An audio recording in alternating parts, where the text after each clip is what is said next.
And welcome back to the Daily Dribble podcast, guys. As always, I'm your host, Nick Zammit, here back for the first episode of Season 6 of the pod, and with it the start of another NBA season, season 2024-2025.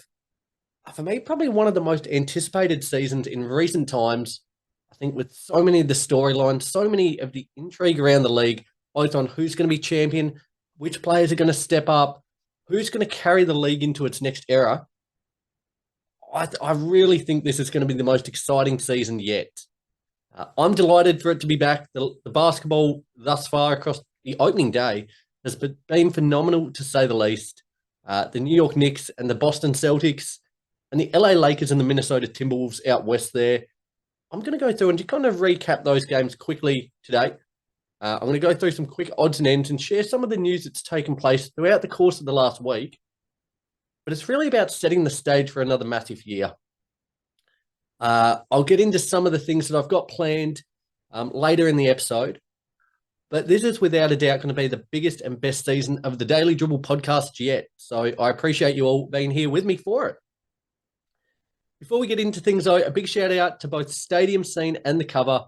Both those networks continuing into season 6 here, continuing to showcase all of my work, as well as a whole host of other content creators in and around Australia, New Zealand, the US, and Canada. Guys, very appreciative of their continued hard work and support. It really does mean a lot and ensures the continued success of the pod. Okay, I don't want to stand on ceremony. Today's going to be a little bit of a quicker episode, and you might notice that it's kind of with the start of season 6 for me here in the pod. I'm going to be releasing the episodes a day earlier. That's just to ensure you guys, you can get it on and tune in prior to the weekend and be up to speed as the weekend takes a hold. So you might have noticed that. Would love to hear your thoughts. So if you like that, if you like it a little bit later in the week. But that's what we're going to be running with for now. Okay, into some quick odds and ends, starting first and foremost with the news that Doug McDermott has agreed to a one-year deal with the Sacramento Kings. Just another competent player for them who can hit the three ball at a high clip. Already adds to their extensive list of three-point shooters. Malik Monk, Kevin Huerter off the bench there. But for Doug McDermott, he's had many a season where he's averaged 40% or above. And as I said, with that shooting that they possess, Keegan Murray as well, Fox can hit the three ball when needed. Monk, Huerter, what they've got at their disposal now is such a really well-rounded team. And especially on the offensive end, they are going to be one of the most must-watch teams in the league this season, I believe. If they're not already a league pass team for you, I think within the first couple of games, once they're putting up 120, 130 a game, I think they're going to have a lot of eyes on them. And adding Doug McDermott there just aids in their playoff push. A team that's, I think, going to falter as they push towards the playoffs is the LA Clippers. And even prior to this news coming out, I had a little faith in them. But it's since come out that Kawhi Leonard is expected to be sidelined for an indefinite amount of time as he currently rehabilitates that inflammation in his right knee. Now, a couple of weeks ago, I did my predictions for the West. I had them sitting at 11th. Depending on how long Kawhi's out, I think they could well go lower. I could absolutely see a world in which I think I had the Grizzlies below them. I certainly expect them to jump the Clippers. I had the Spurs at 13th. I could see a world in which they're even better than the Clippers as well. But it really is just a huge blow for this franchise. And, they're entering a new stadium. The money that Steve Ballmer's put into this franchise, their season almost looks effectively over before it's even really began. For them to, I think, have a hope and to be even a play-in team, I think, this season, they're going to need James Harden to revert back to his Houston Rockets days where he was averaging 30, 35, 40 points, across any given month. That's kind of the level they need him at, I think, if they're to go far this season. Don't know how much hope I'd be hinging on that, but a big blow there in LA nevertheless. In other injury news, Isaiah Hartenstein from the Thunder there, their new acquisition, he's suffered a small non-displaced fracture in his left hand. He's set to be reevaluated in 5 to 6 weeks with this one.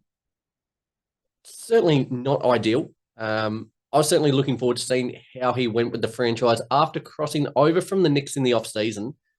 But I think they should be fine in the interim without him. They've got enough depth. I think they're still going to rattle off enough wins that it's not going to be of a detriment. But I think what he's going to bring is going to be huge. He averaged 8 points, 8 rebounds, 2.5 assists, as well as a steal and a block for the Knicks last season. Now, again, granted, I think Shet's the guy he's going to be starting, but playing Hartenstein behind him there as a backup center, or even starting him and playing Shet at the power forward, the options and versatility they have at their disposal is incredible. I'm really excited to see how they go this season. They're going to be a must-watch team and certainly one of the championship favorites as it currently sits. I'm going to rattle through. There's been some very big contract extensions that have gone down over the last couple of days. I won't dwell on them for too long, but I'll just make note of them. And just so you guys are abreast of how things are currently situated, Alperen Sengun extended on a 5-year, $185 million contract with the Houston Rockets. Also from the Rockets, Jalen Green secured a 3-year, $106 million extension. Funny deal, this one. He's got a player option in the 2027-2028 season. I think it was well done locking them both up, in particular Sengun. I think he's certainly the guy you want to build around. But great for the Rockets as it currently sits to get those guys locked down. Trey Murphy secured a 4-year, $112 million extension with the Pelicans. Jalen Suggs, a 5-year, $150.5 million extension with the Orlando Magic. A player I'm super, super high on, Jalen Johnson, got 5 years, $150 million with the Atlanta Hawks. Corey Kispert got a 4-year, $54 million extension from the Wizards. Moses Moody, a 3-year, $39 million extension with the Warriors. And then Aaron Gordon got a 4-year, $133 million deal with the Nuggets. Now, plenty of moves there being made. I think it was fantastic work from the Nuggets to secure Gordon. I think at the moment, probably behind Jokic, he's arguably their second most important player. What he did throughout the back end of the playoffs last year on both ends of the floor was, I think, befitting of a player number 2 in their pecking order at the moment. Jamal Murray should be that guy. He didn't look like it towards the latter stages of the season. But Gordon's been tasked with guarding, arguably, on most given nights, the best player on the opposition team. He's expected to put up 15, 20 points a night, and he's doing it well.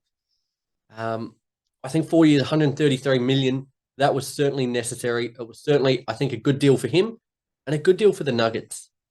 But with where they're currently poised, they need better out of Murray, and in particular, Michael Porter Jr.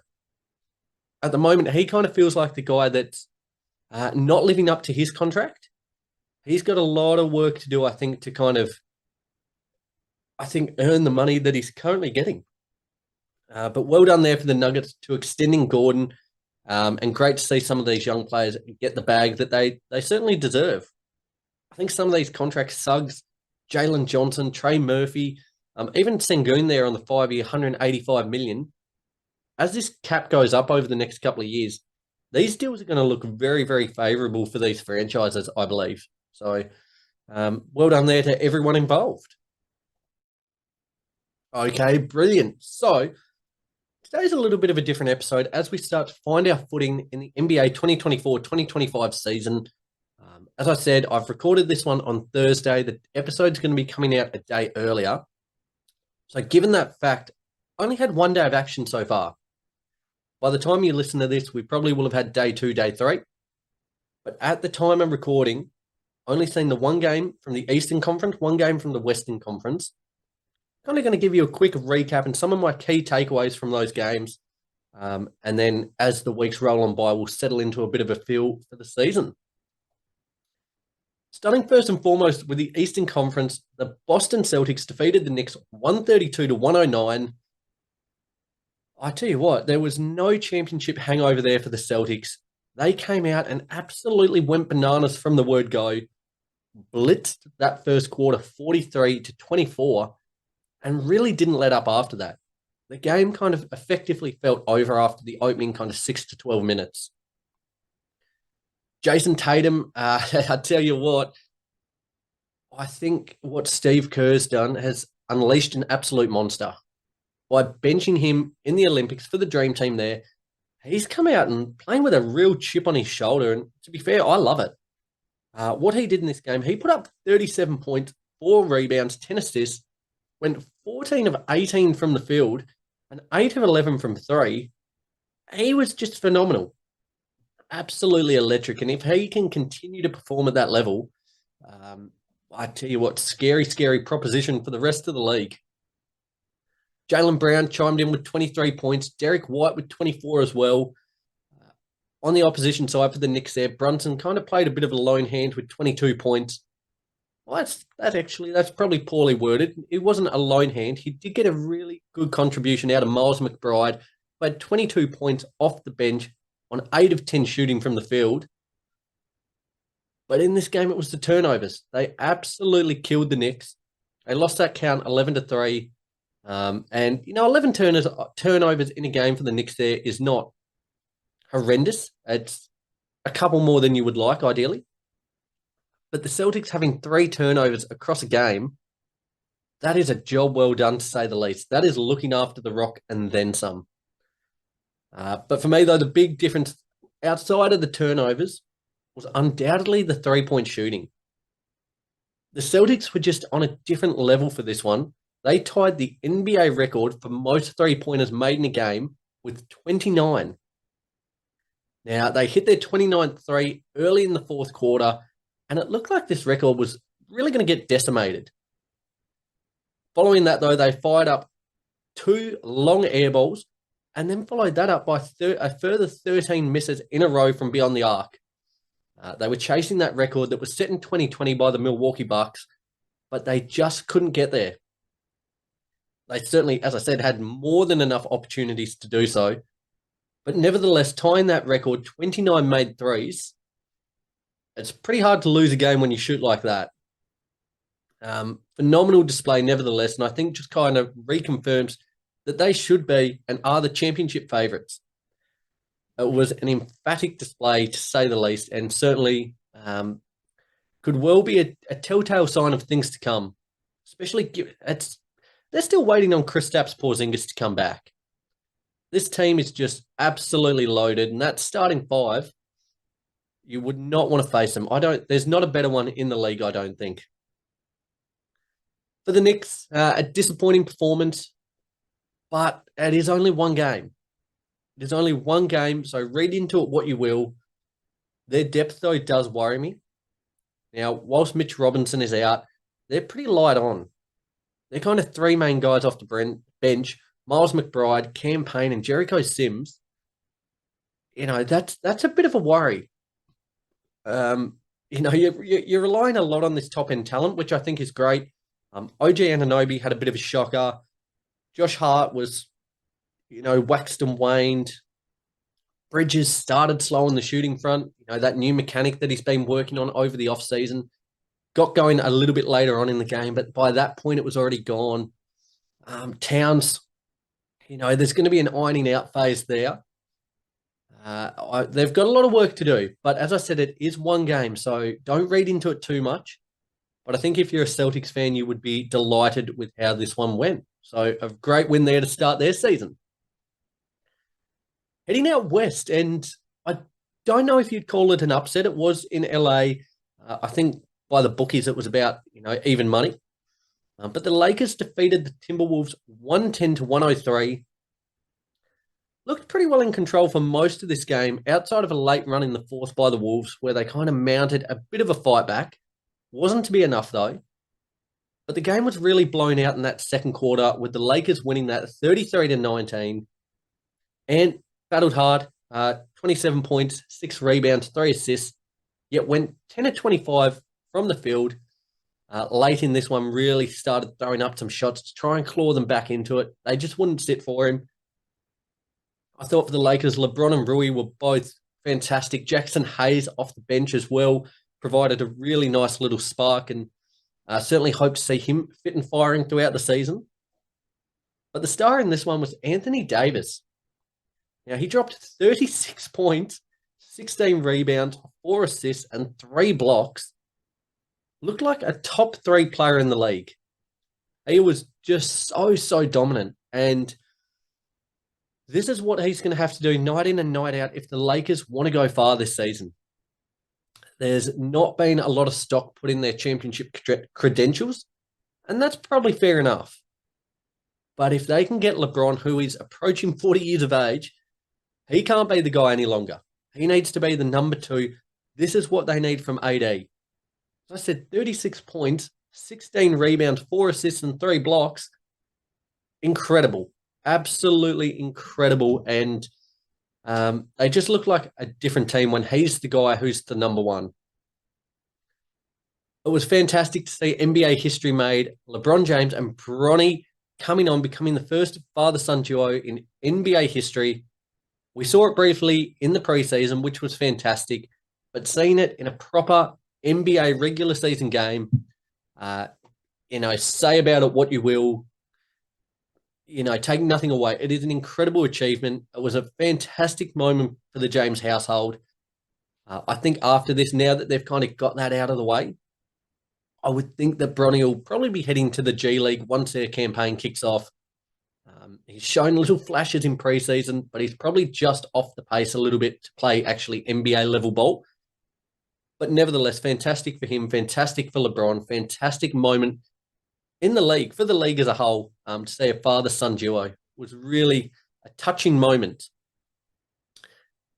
That being said, as a Lakers fan, I don't want to get too far ahead of myself. As I just said about the Celtics-Knicks game, it's one game. But I probably feel a little bit more confident about where things are headed just based off this game. Still got Jared Vanderbilt to come back, Christian Wood. I think Dalton Connect's going to be a fantastic player and a great acquisition there, the rookie. But if they can continue to get this level out of AD, sky's the limit. For the Wolves, again, I keep saying it, it's one game, but I am slightly concerned about their spacing. If you've got Julius Randle and Rudy Gobert on the court together, spoke about it the other week, you're not leaving a lot of room in the lane for Ant to attack. It is very, very crowded, and teams aren't going to respect Randle, I don't think, that much from the three-point line. So having him and Gobert in there really clogs it up. They've got a lot of work to do. They've got things to iron out. Going into the season, they're probably one of the favourites in the Western Conference. I don't think this loss dours that in any way, but they do have things they're going to have to work out in a hurry, I believe.